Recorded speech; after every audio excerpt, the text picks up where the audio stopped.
Hey folks, Steve here, sitting in for Jesse Dollemore all week. I've been ending all of my videos during this guest hosting stint by urging you, my fellow Americans, to get out and vote this coming election day. Well, if you happen to live in Wausau, Wisconsin, and you are intending to use the ballot dropbox in front of City Hall, you might need to make other plans. From the Washington Post headline, investigation launched into Wisconsin mayor who removed ballot dropbox. A years-long fight over voting rules in the swing state of Wisconsin sparked a criminal investigation this week after a mayor, wearing a hard hat and Department of Public Works jacket, carted off a ballot dropbox the city clerk was about to make available to voters. By the way, the photo of the mayor trucking off the ballot dropbox while wearing a hard hat was provided to the media by the mayor himself. He thinks this makes him look good. The act of depriving the voters of a dropbox and the hard hat. Personally, I think he's wrong on both counts. Clerks in Wisconsin have sent more than 410,000 absentee ballots since mail voting began last week, and voters can return them by mail, at clerks' offices, or to drop boxes. The Wausau drop box was placed outside of City Hall late last week, and the clerk planned to have it secured to the ground so that it could be used starting Monday, according to city officials. It was locked, and voters could not place ballots inside while it was awaiting installation, City Clerk Caitlin Bernard said. Bernard said she discovered the Dropbox was missing Monday and reported the matter to Marathon County District Attorney Teresa Wetstein, who said Wednesday that she has launched an investigation. The Dropbox will not be used for now, but voters can return ballots in a separate box normally used for payments to the city government, Bernard said. What a beautiful middle finger that is to the mayor from the city clerk, just allowing voters to use the other Dropbox to submit their votes. The payments box. Oh, the mayor took away the ballot box? That's okay. Just put your ballot in the other box. The one where we collect the checks from people paying their utility bill. The one that's definitely not going anywhere. Continuing from that Washington Post article, for years, Dropboxes were uncontroversial and used by communities around the state. Their use exploded during the 2020 election because of the coronavirus pandemic, and more than 500 municipalities made them available that year. In 2022, the state Supreme Court barred their use in a 4-3 decision because state law does not mention Dropboxes. This summer, after liberals took control of the court from conservatives, the justices issued a 4-3 decision allowing Dropboxes. The latest decision left it to nearly 1,900 municipal clerks to decide whether to use them in their communities. That bit about the state Supreme Court ruling that it's up to the clerks whether or not there's a Dropbox available is important. The mayor was interviewed by a local newspaper about why he took it upon himself to remove the Dropbox from City Hall, and his answer was that he doesn't think Wausau needs one. Okay, opinion noted, but it's not up to him. It's up to the city clerk. And the city clerk said the city does need one and ordered one to be put out there. And if the Dropbox had been fully installed, that is, bolted to the ground and unlocked so that voters could actually use it and put their ballots in there before the mayor showed up with his hand truck and hard hat, we wouldn't even be talking about this. Continuing from the Washington Post, Wausau's mayor said the city clerk told him last week she had mailed 4,000 ballots to residents with instructions telling them a Dropbox was available.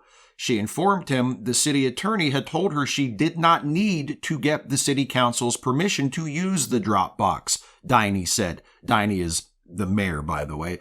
Diny said he discovered the Dropbox had not been installed, donned a hard hat, and took it to his office.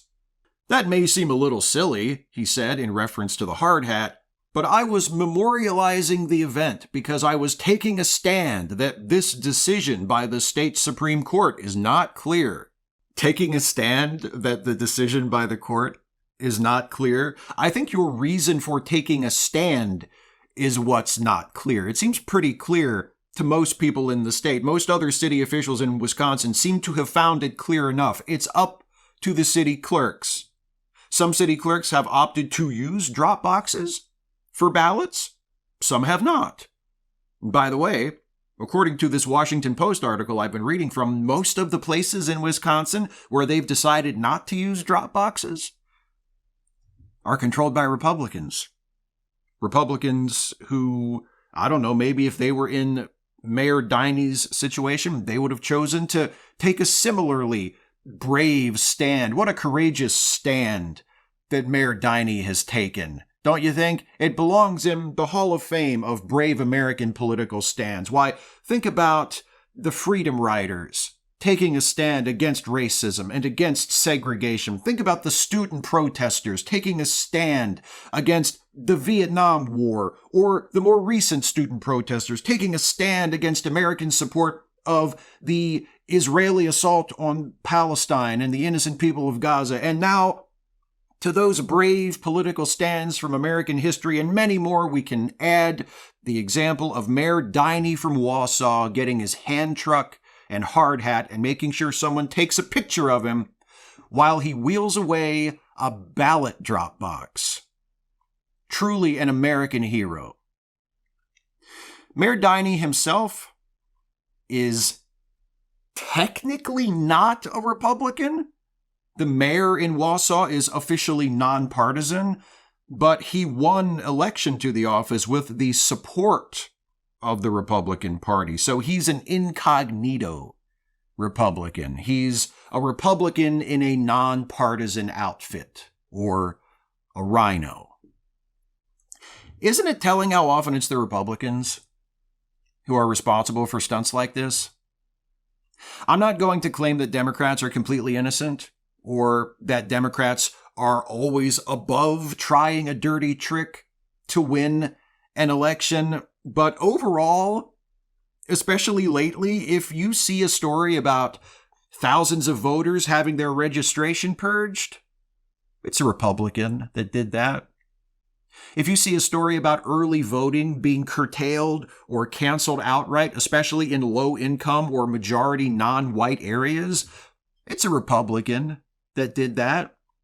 And now, a ballot drop box being wheeled away before the public is even able to use it, and the doofus mayor in the half-assed Bob the Builder cosplay who did it, he's a Republican. I know a lot of people like to act smart and pat themselves on the back by declaring confidently that there's no difference between the major parties. The Republicans and the Democrats are exactly the same. And hey, look, as a Democrat, I am certainly not going to sit here and tell you that I'm 100% satisfied with my party. There are times when the Democrats, especially the mainstream establishment Democrats, are way too much like Republicans for my comfort. But the two parties are not the same.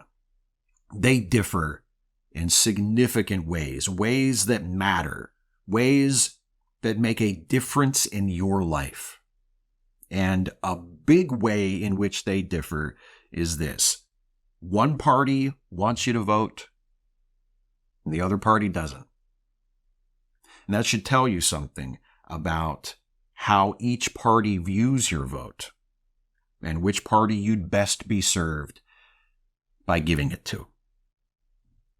Well, don't forget, everybody, speaking of the election day is coming up very soon, November the 5th. So if you are one of my fellow Americans, please double check your registration. And if you are living in Wausau, please double check if you are planning on early voting, whether or not that Dropbox is available by the time you're ready to vote. And if it's not, I guess just drop it in the same slot that you drop your water bill.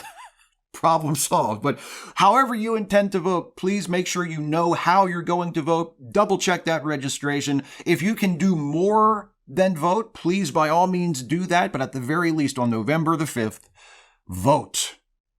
Thank you all so much for watching. Once again, I am Steve Shives, guest hosting for Jesse Dollemore all this week. If you enjoyed this video and you'd like to see a whole lot more from me, you can subscribe to my YouTube channel at youtube.com/Steve Shives and follow me on social media at the links provided in the video description. If for some reason, somehow, you are watching this video and you are not yet subscribed to this channel, Jesse Dollamore's channel, please subscribe to it right now. You will not regret it. That's it for me. Thank you all so much for watching, and I'll see you next time.